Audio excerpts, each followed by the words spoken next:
Okay, so you know how a lot of people think that Erika Kirk is allegedly a plant that was sent to be in Charlie's life to basically trick him and pretty much help to take him down, ultimately, allegedly. Well, we don't know that, right? Like, we don't know that she was a plant or she was working with, other foreign entities to take him down or to make sure that he was on a certain path. We don't know for sure if that is true, but like, what if it was?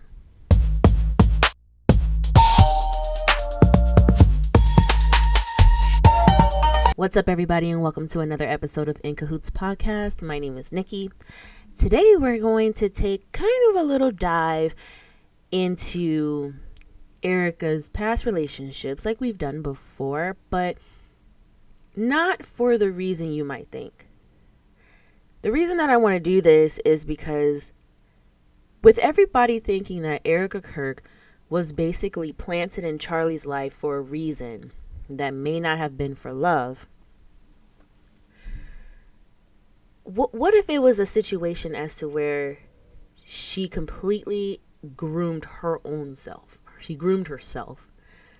Or maybe someone pretty much groomed her for Charlie, got her ready. What if she really was a plant? Like, wow, can you even imagine that? Like, if that were to actually be true. I want to show a couple of clips and then you guys tell me what you think. Before we get into that, please make sure that you subscribe to the channel, like the video. Thank you to all the new subscribers that we have. Thank you guys for liking and getting us on the algorithm. That is huge. So we super appreciate that. Please continue to share the video with all of your friends on all of your socials. And if you want to support the channel in any way, every little bit helps. Our Cash App and our Venmo, they're right there on that screen. And you can always follow us on X, TikTok, and Instagram. So we're going to get into the first clip so that you kind of know where I'm going with this. Let's watch. Unrepentantly so. Like I said, if she had apologized for the way she used to be and was like, man, that isn't me anymore, I'd be okay. Take, for instance, this photo, which is about as revealing as the plastic wrapper on a bag of cheeseburger buns. Okay, another follow-up from me. Sorry, guys. This photo I just showed you on screen, there was people trying to say it was AI generated despite being from 2014. I was actually able to confirm it is not AI generated, and in that I found a few other photos of her from this shoot with something called Rebirth Bags. That's what I believe the name of the company is. There's a couple of other photos. I cannot find the original repository, but I found a few. It is a really, really bad look. I'm not gonna lie, I'm gonna have to blur these out as well. But it would appear, based on the stuff I'm seeing, that she was modeling for this Rebirth company. I can't find much else about them. It is very odd though, and I'm gonna keep seeing if we can get all of the original photos because they seem to really further the point about whatever's going on with Erika. It is not right. To that point, this is just some of what's even on this one account. There's plenty of them, and most of them are low-hanging fruit, so I'm not even gonna go there. It's because the same point applies. Like, do you think that Charlie didn't know about these photos? I wonder. I mean, was Charlie oblivious to her past? You know what I mean? And I wonder because she does say that, within that 5 years prior to meeting Charlie, that she did not date, she did not drink, she did not party, she did not go out.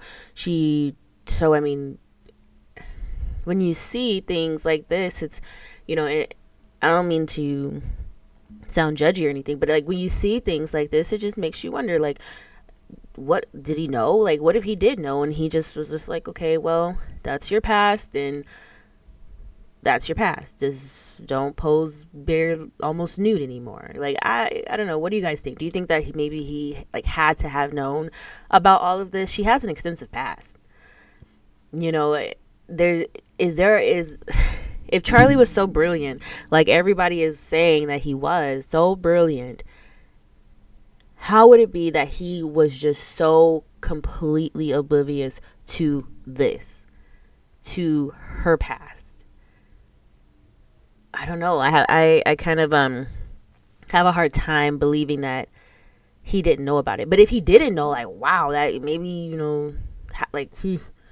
how did you keep that from him? You would have needed some help to bury that. I mean, if the internet sleuths can go down a rabbit hole and find this, how are you able to cover this up for him to never, ever see this, know this, or anything, and allow you to keep that fake facade going for all those years that you were just this pretty much Christian angel? Okay, so we watched all of that to come back to her interview with Barry Weiss. Okay, now I've talked about this before in previous videos, and I kind of touched on this just a little bit, but this part of the interview honestly bothered me in a way. Let's watch it first, and then we'll talk about it. Question perfectly calibrated to this part of our conversation. Yeah. I want to hand it over to Isabella Reggi. Thank you. And Erika, you and your family are in my prayers. Thank you. I'm a 26-year-old Christian woman living in New York City. I would like to stay here long term, but I wonder whether it's sustainable. Do you believe there's a place for women like myself in modern cities who care about having a career, but also marrying a like-minded Christian conservative man? Well, yeah. So it just depends on where you're looking. You know, if you're on the apps, I don't know if you're on the apps. I don't know if, I'm not going to ask you your personal journey, but what I will say is when I lived out here, I was here for 5 years. I never dated here because I saw vicariously through my roommate how terrible it was. Somehow getting drinks was the replacement of having coffee and breakfast. I personally would rather have coffee or brunch with someone than going, I don't drink. I find it unproductive, not because I'm holier than whatever. I just don't operate that way. But I always thought it was very strange how she would go to drinks with one guy and then go to dinner with another. So it goes twofold here. So if you're expecting to marry someone that I was blessed with, like a Charlie, you have to be the type of woman that will attract a Charlie. Stop right there. So, with what we know about Erika Kirk's past leading up to Charlie, listen to what she says. If you want to be the type of woman to end up with a Charlie like I was blessed with a Charlie, okay, she's going to go on to pretty much groom this woman on national TV. How to completely change herself to be what someone like a Charlie would fall for. Instead of telling her to be herself and wait for God, God will, bring you the person that you're meant to be with. It's more like, you have to morph yourself into what he wants. As to where he cannot resist you because you have changed yourself to be any and everything that he knows that he wants in a woman. Keep listening. Are you going to church? Are you going to Bible study? Did you tell your pastor that you are ready for the Lord to bring into your life the man that you've been praying for? You yourself need to be prepared for that man, and only you will know how to do that. Does that mean staying out and going out with the girls? I'm not saying you sit on your couch and all of a sudden he's going to knock on your door and be like, honey, let's rendezvous. Like, that's not how it happens. It's not. Granted, my situation was a little different. I went to it. You went to a job interview. Literally. So this is how good the Lord is. He knew that because I was not dating in New York City, he knew that in order for me to know that that was my man, he had to blanket Charlie as a job interview. Because if that went in, no joke, if he came to me and said, hey, let's go on a date to Bill's Burgers, I'd be like, I am so sorry. Thank you, but no, we're not doing this. That was my mindset. Well, that was weird. Right in the middle of my sentence, my camera died. That in which had a full battery. Listen, Erika, don't be trying to interfere with my show. Back to what I was saying. Now, what if it was the other way around? Okay, what if Charlie wouldn't have been forward if Erika or someone like Erika had come up to him in the stage that she was in that time that she had met Charlie, liking to party, drinking, going out with friends, even though she said that she wasn't, taking those type of photos or those, photo shoots. What if it would have been a situation where he was like, yeah, no thanks. So that kind of makes me think that if everyone is thinking, I'm not going to say everyone, if a lot of people are thinking that she was a plant that was pretty much inserted in his life, and this was just the perfect woman from the moment that they met, when, figuratively speaking, just yesterday you were a whole different person. But it's almost as if she got an assignment, as some like to put it, to get close to him or to be with him. You know, some podcasters even mention, like, looking at their TPUSA's financial statements, that, you know, prior to Erika, Tyler Boyer, things like that, like prior to them coming into the company, the cash flow was pretty normal for a nonprofit. But then once she arrived, then all this money starts pouring in, you know, money's going here, money's going there, and it just started to get a little wonky. So brings me back to my point in the beginning. We don't know if that is true.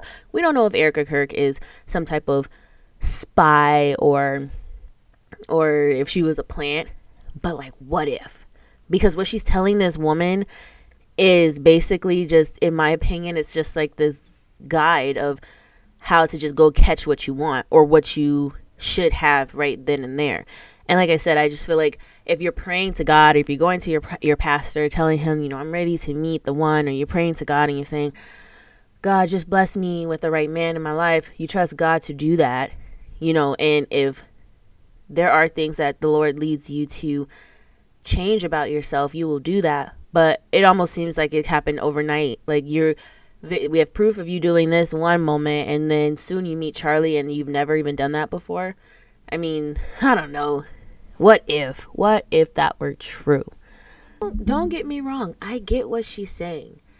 But it was just almost like, damn, like, did you just tell us your whole, if you were a plant, Erika, if that is the truth, if you were on a mission, if this was the whole game plan, was to get close to Charlie and do what you guys did with the people behind you, is there a possibility that you may have gotten that assignment, groomed yourself for it, or other people behind you that may have given you that assignment and said, listen, you have to cut everything you're doing. You have to become this wholesome Christian woman, ready to be a mother, ready to start a family type of woman. Even though this is not who you are, we need you to be this way. And then all of a sudden, you know, if anybody asks you about your past, that never happened. Prior to meeting Charlie, 5 years, you never dated, you didn't go out, you didn't drink, you didn't party, you didn't do anything like that. You just waited for God to send you Charlie. Like, what if she just gave us her whole game plan leading up to meeting Charlie? Like, you have to make yourself the woman to be able to catch a Charlie. It just sounds like she really did have her eye on this man, or somebody had their eye on this man, and they said, hey, we have a mission for you. What if? Everything is alleged. It's all allegedly. Just wondering. I want to know what you guys think. Again, we do not know that any of that is true. We do not know that. But, like, what if? Anyway, I'm going to go ahead and wrap this video up because apparently I need to charge my camera more. So, if you like this video, please hit that subscribe button. Like the video, share it. Make sure that you help us to get on the algorithm. Thank you to all the new subscribers. We see you. Keep subscribing. Keep commenting. Thank you for being very respectful in the comments. The comment section is the safe space for In Cahoots Podcast. So thank you guys for everything that you've done for us. If you want to support the channel financially in any way, every little bit helps.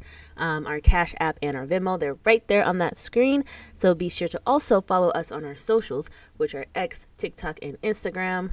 Chat with us there. We'll see you in the next video. My name is Nikki. Bye. This has been In Cahoots Podcast.